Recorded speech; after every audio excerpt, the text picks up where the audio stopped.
This is the story of how and why I transformed an awkward closet room into a personal library lair, oozing with dark academia aesthetics. I generally make videos on plants and gardening, but due to popular demand, I'm finally showing a little bit more of my process of transforming the interior of the home into evocative rooms, much in the same way that I craft the outdoor spaces into places of belonging. I'll share not only what I did, but how I think about design in general, with practical tips and theoretical musings. I hope you enjoy it. My house dates back to the early 1900s, and luckily it retained a lot of its original charm and details. The historical facade had additional decorative Victorian-era features, such as the small side porch that got covered over the years. I do love its proportions and overall flow, but sometime in the late 20th century, previous owners decided to build an addition, and they severely botched the proportions, adding tiny mismatched windows everywhere. The interior floor plan, that's even more careless.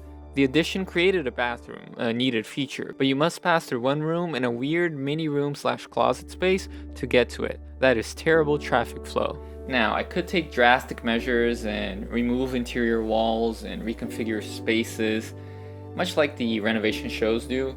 This solution, creating a common bathroom in a suite, would be ideal for a large family. I recognize that. But my challenge is to work with what I have, embrace imperfections, and create as little construction waste as possible. I know that for my needs, I could transform this weird room into a wonderful feature, a happy little accident. My low-cost, low-impact, high-creativity solutions should inspire you to apply the same principles in your own home. This closet room served as a passageway from a bedroom to an unnecessarily large bathroom. I don't know, it's like a walk-in closet / sitting room, because it goes to the bathroom, but it's kind of big for a walk-in closet, and there are closets here, and I don't really need that much closet space. In a normal house, this would be dead space, or at best, an unnecessarily large walk-in closet. The previous owners had already created a double-door closet area, so I decided to transform the rest of the space into a private library. I mean, who doesn't need a library, right? I personally love cozy corners to sit, read, and relax. Open floor plan is just not my vibe. With the help of a few power tools and inexpensive wood, I would turn this ugly duckling into a splendid refuge. Its small window allowed for a lot of shelf space, the high vaulted ceilings were a plus, and I was already having a lot of ideas sprouting in my mind. Some more practical than others. I work intuitively, measuring things on the spot, reacting to the space. Most of the planning happens in my mind. I got most of my inspiration from old world libraries and private studies. There is a specific place in Baltimore that I take a lot of inspiration from. At the heart of the Mount Vernon neighborhood sits the Walters Art Museum. Free to the public, it houses the collections William and Henry Walters, 19th century father and son businessmen, donated to the city of Baltimore. Of note is a recreation of a typical 17th century Dutch Chamber of Wonders, a symbol for the age of exploration. What makes this space special is that it's a recreation of the Cabinet of Curiosities, of all the weird things that nature had, and it encapsulated the world within one small space for that time. In a world before the internet and even photography, this was the closest people could get to learn about our diverse world. The mix of world art and natural specimens overwhelms, even as it underscores the cruelty of the era towards beasts and brethren. Well, this room is quite interesting because of all the elements. There's another room that actually inspired me to create my library. It's this one. Hidden in the corner, the collector's study room is easy to miss. But to me, it is the hidden jewel of the institution. The room is enveloped by 2 stories of dark cabinetry and is filled with art. The somber mood and the centrality of a skull as a memento mori, a typical symbol in Protestant art of the Golden Age, only add to the pensive atmosphere. The elements that I copied was enveloping the space with shelving, even though we don't have books up in the upper story. It should have books originally. They've filled it with art, so in my case, I'm filling it with books with a few artifacts, but it has the same sentiment. I think the space would be even better if it was cluttered with old books and if the towering window was open to allow natural light as a counterpoint to the dark interior. But this is a museum after all, not a house. This is still the most homely interior, where you can spend hours reading about each artifact up close, pondering about the world, life, and memory. This style I gravitate towards has been dubbed online, especially by Gen Z, as dark academia aesthetic. Aesthetic with spaces. Well, if you know, you know. That's cringe. Well, I got to work building shelving out of pine. Pine is not only cheap, but it's very easy to build with. I would measure the space and build according to some principles of design, so that the plan was in constant flux, reacting to the space. I had a few consumer-grade woodworking tools, like a chop saw and a hobby bandsaw and a router table. I've used these tools for other projects, but this allowed me to transform common pine boards into molded pieces with just a bit of creativity and know-how. Since I built this before the spike in lumber prices, I ended up paying only around $300 for all the materials. A single custom shelf could easily surpass that, let alone enveloping a whole room. I mainly use finish nails to put the pieces together, building movable modules. While a bookshelf can be made by just affixing a horizontal board to the side vertical boards, I suggest that you do it differently. I want to add this extra piece right underneath, and I cut it to fit. It just adds a nice architectural line, but it also will add strength to the shelf so it doesn't bow. That's one thing that you usually see in shelves, even store-bought shelves sometimes. Second thing is I want to route out this bottom edge. If you plan on building furniture out of wood, a small router and some bits can help you a lot when it comes to moldings. Even cheap furring strips can be totally transformed into beautiful furniture. Building the shelves as modules separately so later they can be assembled and affixed to the wall with screws makes the whole process easier to tackle.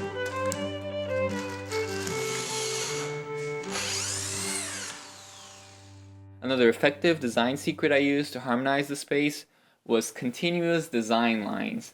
It's really important to bring symmetry into a neoclassical look, and it's a little bit hard in a space like this that has already different openings for doors and windows, and they're kind of irregular. Even though the space was rather disjointed when it came to window and door placement, I still try my best to put in as much symmetry and order into it.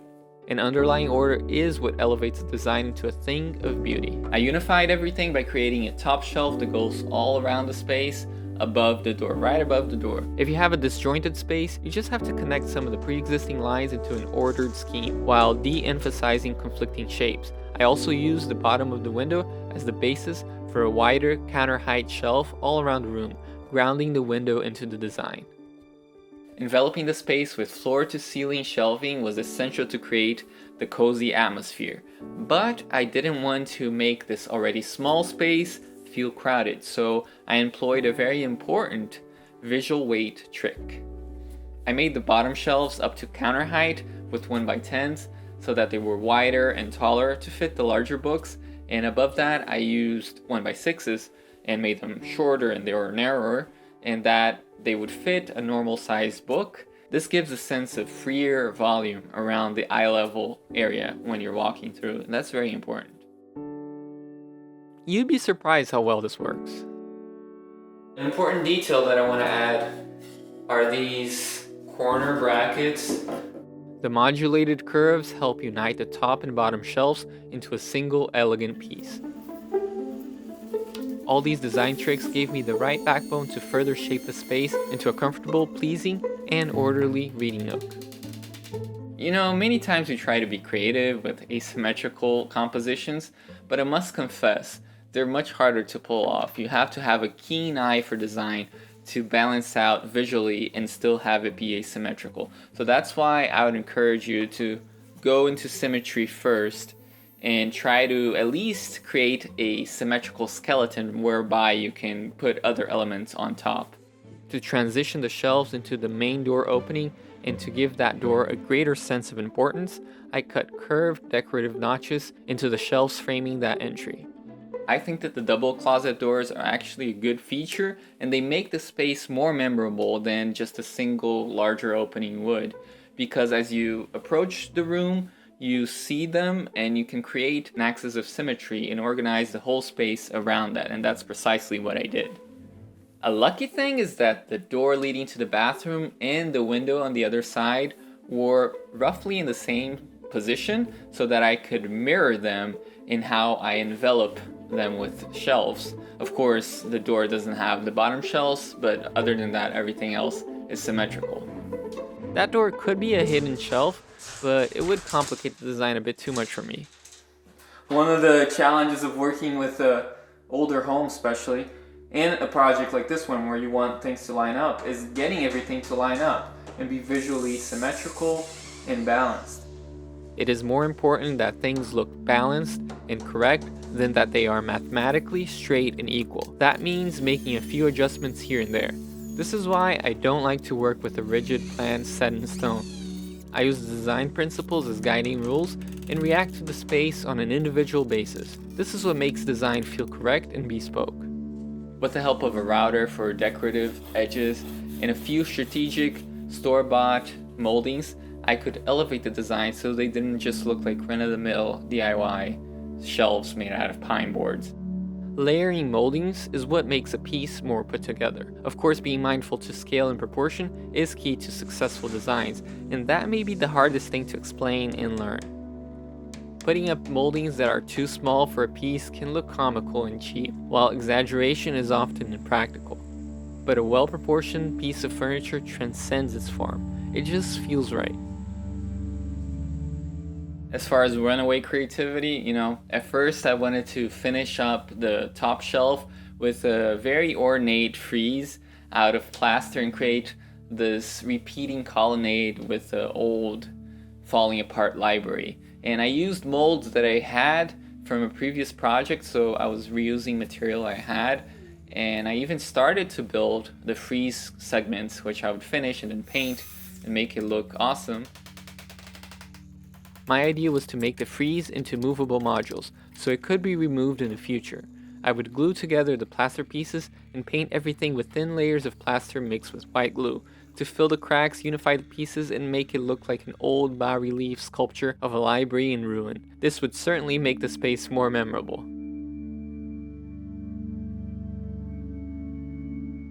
However, then I stopped and thought about it, and I decided to put everything in the back burner and on pause. Maybe I'll come back to it in the future, I don't know. What do you guys think about this idea? Is it just too much? Because it's not only that. At first I thought to transform the vaulted ceiling into a true barrel ceiling with moldings and make it more symmetrical, but it would take a long time to do, so I kind of skipped that part. So I ended up putting that in the back burner as well. What do you think? Should I revive these ideas? I don't know. Or is it too crazy? With all the woodwork done, I went about painting, and I already wanted to paint from the beginning, and that's why I used very cheap wood, even some furring strips, which are not used for interior cabinet making at all, but I wanted a rustic finish, so that's why I used the very cheapest wood possible. I knew I could transform it into something interesting. To give the cabinets the look of aged painted furniture, I first applied a coat of blue water-based stain onto the raw wood surface. Next, I gave all the shelves a single coat of cream-colored flat latex paint. This painting technique replicates the look of milk paint. You should use a chip brush to apply the paint, being careful to feather the streaks before the paint starts drying, so that they are even and aligned to the grain direction. If the streaks are painted without paying attention to this, the piece will look bad and amateurish. You can then lightly sand over the molded details so that the blue comes through. Finally, you want to seal the piece using a dark brown paste finishing wax. You apply liberally with a rag or with a paintbrush for the nooks and crannies, and then you buff away the excess. A lighter wax will give you a softer, less aged look, because this is when all the imperfections in the wood give the piece more character. After painting the shelves, I decided to add a bit more cork into the space with a very fitting wall treatment for a library. I had a dictionary that was being thrown away, so I got it and started to paint some blue streaks with an old chip brush to create an interesting texture. I used the same water-based blue stain, diluting it in water and painting over the pages with quick parallel streaks to form an evenly streaky vertical texture over the words. I also played around with dilution of the stain for lighter and darker blue tones. Then I got those pieces of paper, those pages, and glue them in the back of the shelves to create a conversation piece of a wallpaper, a conversation with all the best words, I have to say.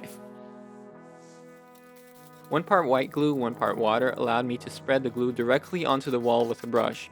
I lay the pages so that the blue streaks aligned vertically, pasted over them further with 1 coat of glue, and used the rubber spreader spatula to remove any wrinkles and bubbles. This created a funky textured backdrop. When it comes to the floor, I didn't do anything to it. Because it was laminate and not the original floors, I preferred the original beat up floors of the rest of the house, but this is a new area, it was the addition, so it didn't have that. I didn't want to take it out because it's in perfect order. I just decided to put a rug over it. Of course, an oriental rug would be perfect, it would fit the space nicely, but the problem is I got asthma to dust and I can't have that. I have to have something that's washable.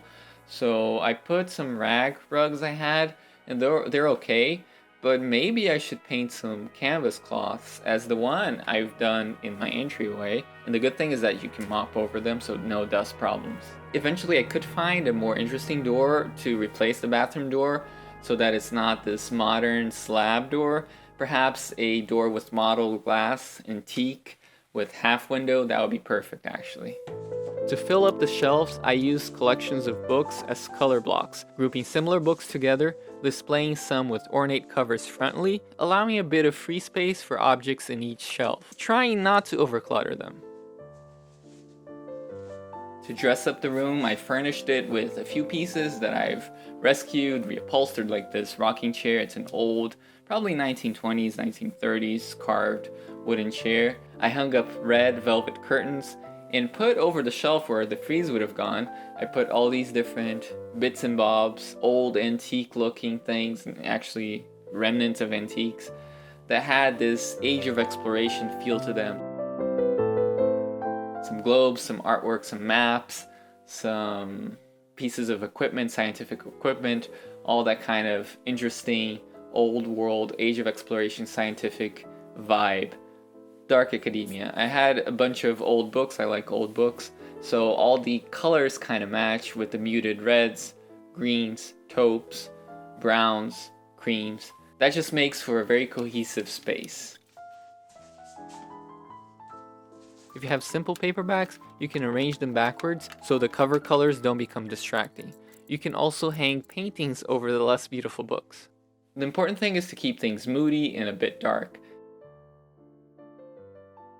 Faded reds ended up being the main color accent of the space, with a base of browns and creams. The blue undertone helped tie everything together and even connect one room to the next. I have to say that I just love how this space became a very special nook to read during winter nights. I was able to transform an otherwise useless corridor space into a special encrusted jewel bursting with history and a sense of place. While I could have done dark shelves, I think the light aged shelves worked better in this tight room. What do you think of how it turned out?